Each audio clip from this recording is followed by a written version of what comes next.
मैं आप सबसे आग्रह करना चाहता हूं कि आप इस क्विज कंपटीशन में जरूर हिस्सा लीजिए। साथियों, जब बात टोक्यो ओलंपिक्स की हो रही हो तो भला मिल्खा सिंह जी जैसे लीजेंडरी एथलीट को कौन भूल सकता है। कुछ दिन पहले ही कोरोना ने उन्हें हमसे छीन लिया। जब वे अस्पताल में थे तो मुझे उनसे बात करने का अवसर मिला था। बात करते हुए मैंने उनसे आग्रह किया था।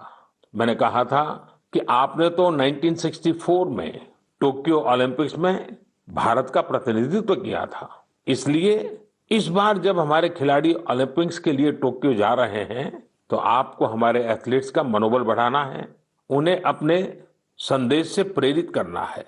वो खेल को लेकर इतना समर्पित और भावुक थे कि बीमारी में भी उन्होंने तुरंत ही इसके लिए हामी भर दी, लेकिन दुर्भाग्य से नियति को कुछ और मंजूर था। मुझे आज भी याद है 2014 में वो सूरत आए थे। हम लोगों ने एक नाइट मैराथन का उद्घाटन किया था। उस समय उनसे जो गपशप हुई, खेलों के बारे में जो बात हुई, उससे मुझे भी बहुत प्रेरणा मिली थी। हम सब जानते हैं कि मिल्खा सिंह जी का पूरा परिवार स्पोर्ट्स को समर्पित रहा है, भारत का गौरव बढ़ाता रहा है। साथियों, जब टैलेंट, डेडिकेशन, डिटर्मिनेशन और स्पोर्ट्समैन स्पिरिट एक साथ मिलते हैं तब जाकर कोई चैंपियन बनता है। हमारे देश में तो अधिकांश खिलाड़ी छोटे छोटे शहरों, कस्बों, गांवों से निकल करके आते हैं। टोक्यो जा रहे ओलंपिक दल में भी कई ऐसे खिलाड़ी शामिल हैं जिनका जीवन बहुत प्रेरित करता है। हमारे प्रवीण जाधव जी के बारे में आप सुनेंगे तो आपको भी लगेगा कि कितने कठिन संघर्षों से गुजरते हुए प्रवीण जी यहां पहुंचे हैं। प्रवीण जाधव जी महाराष्ट्र के सातारा जिले के एक गांव के रहने वाले हैं। वो आर्चरी के बेहतरीन खिलाड़ी हैं। उनके माता पिता मजदूरी कर परिवार चलाते हैं और अब उनका बेटा अपना पहला ओलंपिक्स खेलने टोक्यो जा रहा है। ये सिर्फ उनके माता पिता ही नहीं, हम सभी के लिए कितने गौरव की बात है।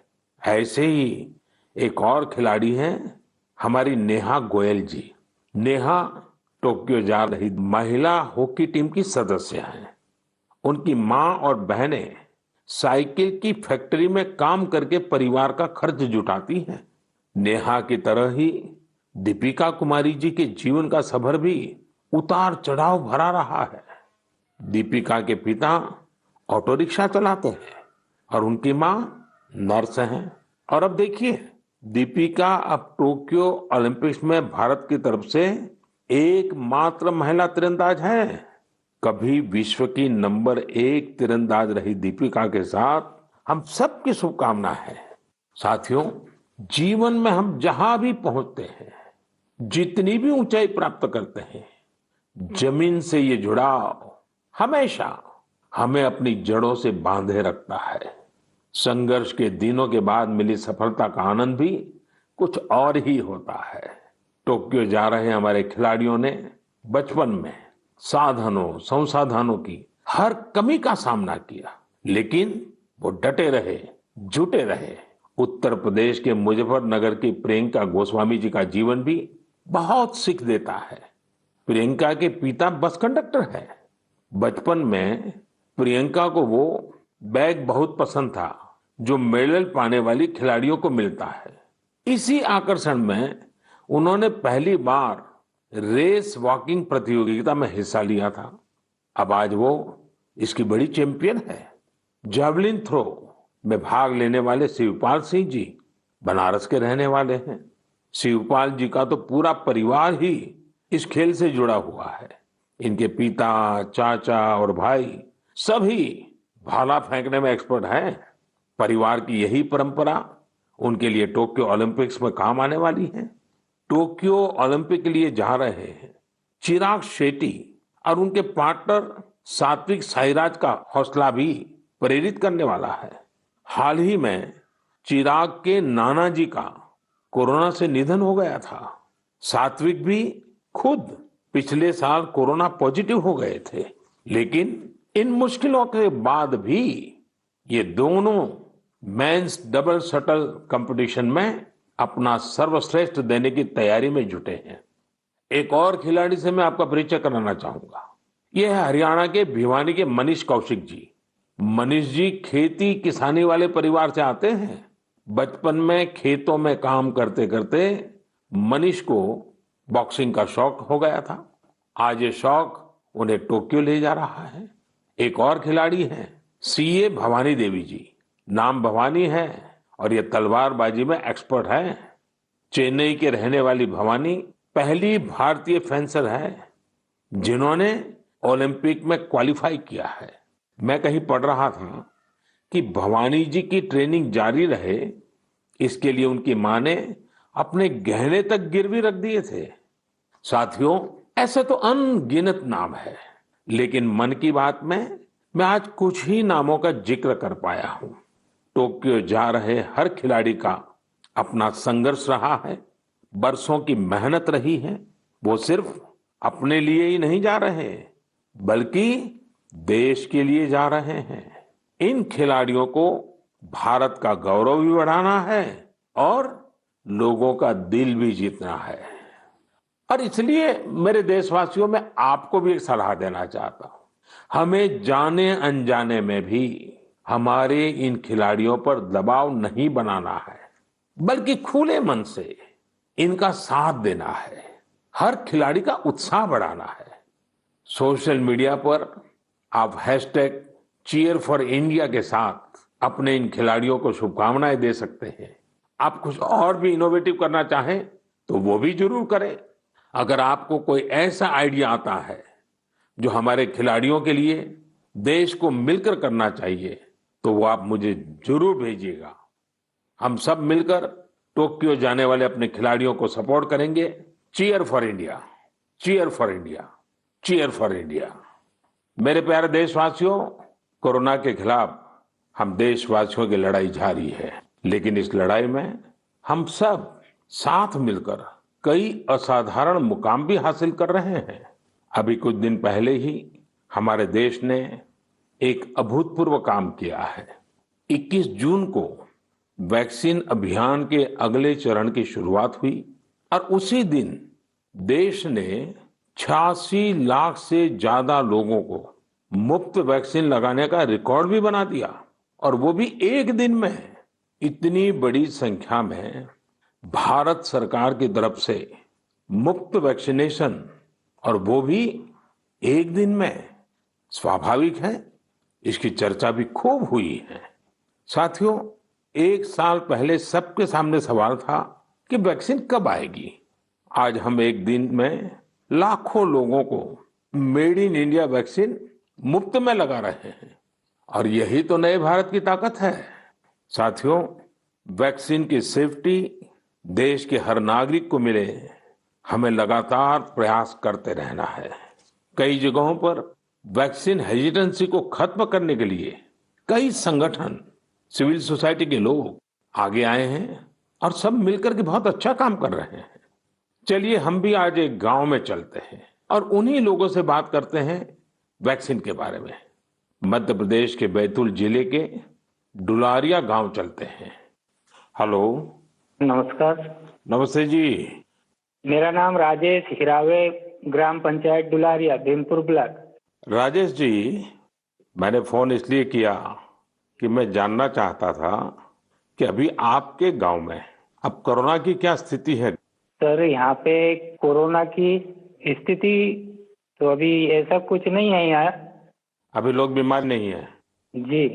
गांव की जनसंख्या कितनी है, कितने लोग हैं गांव में? गांव में 462 पुरुष है और 332 महिलाएं। अच्छा राजेश जी, आपने वैक्सीन ले ली क्या? नहीं सर, अभी नहीं लिया। अरे क्यों नहीं लिया? सर जी, यहाँ पे कुछ लोगों ने कुछ व्हाट्सएपों पे ऐसा भ्रम डाल दिया गया कि उससे लोग भ्रमित हो गए सर जी। तो क्या आपके मन में भी डर है? जी, सब पूरे गांव में ऐसा भ्रम फैला दिया था सर। अरे रे रे, ये क्या बात की आपने। देखिए राजेश जी, जी मेरा आपको भी और मेरे सभी गांव के भाई बहनों को यही कहना है कि डर है तो निकाल दीजिए। जी हमारे पूरे देश में 31 करोड़ से भी ज्यादा लोगों ने वैक्सीन का टीका लगवा लिया है। जी आपको पता है ना, मैंने खुद ने भी दोनों डोज लगवा लिए हैं। जी सर। अरे मेरी माँ तो करीब करीब 100 साल की है, उन्होंने भी दोनों डोज लगवा लिए हैं। कभी कभी किसी को इससे बुखार वगैरह आता है, पर वो बहुत मामूली होता है, कुछ घंटों के लिए ही होता है। देखिए, वैक्सीन नहीं लेना बहुत खतरनाक हो सकता है। जी इससे आप खुद को तो खतरे में डालते ही हैं, साथ ही में परिवार और गांव को भी खतरे में डाल सकते हैं। जी और राजेश जी, इसलिए जितना जल्दी हो सके वैक्सीन लगवा लीजिए और गांव में सबको बताइए कि भारत सरकार की तरफ से मुफ्त वैक्सीन दी जा रही है और 18 वर्ष से ऊपर के सभी लोगों के लिए ये मुफ्त वैक्सीनेशन है। जी जी तो ये आप भी गांव में लोगों को बताइए, और गांव में ये डर का तो माहौल का कोई कारण ही नहीं है। कारण यही सर, कुछ लोगों ने ऐसी गलत अफवाह फैला दी जिससे लोग बहुत ही भयभीत हो गए। उसका उदाहरण देते, जैसा उस वैक्सीन को लगाने से बुखार आना, बुखार से और बीमारी फैल जाना, मतलब आदमी की मौत हो जाना, यहाँ तक के वो अफवाह फैला। हो देखिए, आज तो इतने रेडियो, इतने टीवी, इतनी सारी खबरें मिलती हैं और इसलिए लोगों को समझाना बहुत सरल हो जाता है। और देखिए, मैं आपको बताऊं, भारत के अनेक गांव ऐसे हैं जहां सभी लोग वैक्सीन लगवा चुके हैं, यानी गांव के 100% लोग। जैसे मैं आपको एक उदाहरण देता हूं, जी कश्मीर में बांदीपुरा जिला है। इस बांदीपुरा जिले में एक व्यवन गांव के लोगों ने मिलकर 100%, 100% वैक्सीन का लक्ष्य बनाया और उसे पूरा भी कर दिया। आज कश्मीर के इस गांव के 18 साल से ऊपर के सभी लोग टीका लगवा चुके हैं।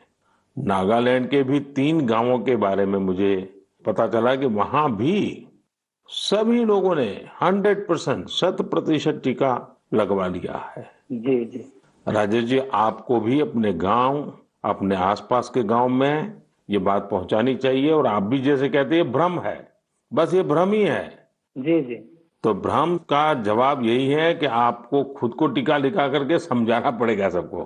करेंगे ना आप? जी सर। पक्का करेंगे? जी सर, जी सर, आपसे बात करने से मुझे ऐसा लगा कि मैं खुद भी टीका लगाऊंगा और लोगों को इसके बारे में आगे बढ़ाऊंगा। अच्छा, गांव में और भी कोई है जिनसे मैं बात कर सकता हूँ? जी है सर। कौन बात करेगा? हेलो सर, नमस्कार। नमस्ते जी, कौन बोल रहे हैं? मेरा नाम है किशोरी लाल धुर्वे। तो किशोरीलाल जी, अभी राजेश जी से बात हो रही थी जी सर। और वो तो बड़े दुखी होकर के भी बता रहे थे कि वैक्सीन को लेकर लोग अलग अलग बातें करते हैं। जी। आपने भी ऐसा सुना है क्या? हाँ, सुना तो हूँ सर वैसा। क्या सुना है? क्योंकि ये है सर, ये पास में महाराष्ट्र है, तो उधर से कुछ रिश्तेदारी से जुड़े लोग मतलब कुछ अफवाह फैलाते कि वैक्सीन लेने से लोग मर रहे हैं, कोई बीमार हो रहे हैं। इस तरह लोगों के पास ज्यादा भ्रम है सर, इसलिए नहीं ले रहे। नहीं, कहते क्या है, अब कोरोना चला गया, अच्छा कहते हैं जी। कोरोना से कुछ नहीं होता, ऐसा कहते हैं? नहीं, कोरोना चला गया नहीं बोलते सर, कोरोना तो है बोलते, लेकिन वैक्सीन जो लेते हैं उससे मतलब बीमारी हो रहे और मर रहे, ये स्थिति बताते सर वो। अच्छा, वैक्सीन के कारण मर रहे हैं?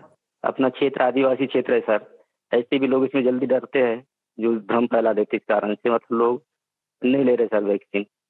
देखिए किशोरलाल जी, जी हाँ सर। ये अफवाहें फैलाने वाले लोग तो अफवाहें फैलाते रहेंगे। जी हमें तो जिंदगी बचानी है, अपने गांव वालों को बचाना है, अपने देशवासियों को बचाना है। और ये अगर कोई कहता है कि कोरोना चला गया, तो ये भ्रम में मत रहिए। जी ये बीमारी ऐसी है, ये बहुरूपी वाली है। जी सर। वो रूप बदलती है, नए नए रंग रूप करके पहुंच जाती है। जी और उसमें बचने के लिए हमारे पास 2 रास्ते हैं। एक तो कोरोना के लिए जो प्रोटोकॉल बना है, मास्क पहनना, साबुन से बार बार हाथ धोना, दूरी बनाए रखना। और दूसरा रास्ता है, इसके साथ साथ वैक्सीन का टीका लगवाना वो भी एक अच्छा सुरक्षा कवच है, तो उसकी चिंता करिए। जी। अच्छा किशोरलाल जी, ये बताइए, जी सर। जब लोग आपसे बातें करते तो आप कैसे समझाते हैं लोगों को? आप समझाने का काम करते हैं कि आप भी अफवाह में आ जाते हैं? समझाए क्या, वो लोग ज्यादा हो जाते सर तो हम भी भयभीत में आ जाते ना सर। देखिए किशोरलाल जी, मेरी आपसे बात हुई है, आज आप मेरे साथी हैं। जी सर। आपको डरना नहीं है और लोगों के डर को भी निकालना है। निकालोगे? जी निकालेंगे सर, लोगों के डर को भी निकालेंगे सर, मैं स्वयं भी खुद लगाऊंगा। देखिए, अफवाहों पर बिल्कुल ध्यान न दें। जी। आप जानते हैं हमारे वैज्ञानिकों ने कितनी मेहनत करके वैक्सीन बनाई है। जी सर। साल भर रात दिन इतने बड़े बड़े वैज्ञानिकों ने काम किया है, और इसलिए हमें विज्ञान पे भरोसा करना चाहिए, वैज्ञानिकों पर भरोसा करना चाहिए, और ये झूठ फैलाने वाले लोगों को बार बार समझाना चाहिए कि देखिए भाई, ऐसा नहीं होता है, इतने लोगों ने वैक्सीन ले लिया है, कुछ नहीं होता है। जी। और अफवाहों से बहुत बच करके रहना चाहिए, गांव को भी बचाना चाहिए। जी। और राजेश जी, किशोरलाल जी, आप जैसे साथियों को तो मैं कहूंगा कि आप अपने ही गांव में नहीं और गांवों में भी इन अफवाहों को रोकने का काम कीजिए, और लोगों को बताइए मेरे से बात हुई है। जी सर। बता दीजिए, मेरा नाम बता दीजिए। बताएंगे सर और समझाएंगे लोगों को और स्वयं भी लेंगे। देखिए, आपके पूरे गांव को मेरी तरफ से शुभकामनाएं दीजिए, जी सर। और सभी से कहिए कि जब भी अपना नंबर आए जी। वैक्सीन जरूर लगवाएं।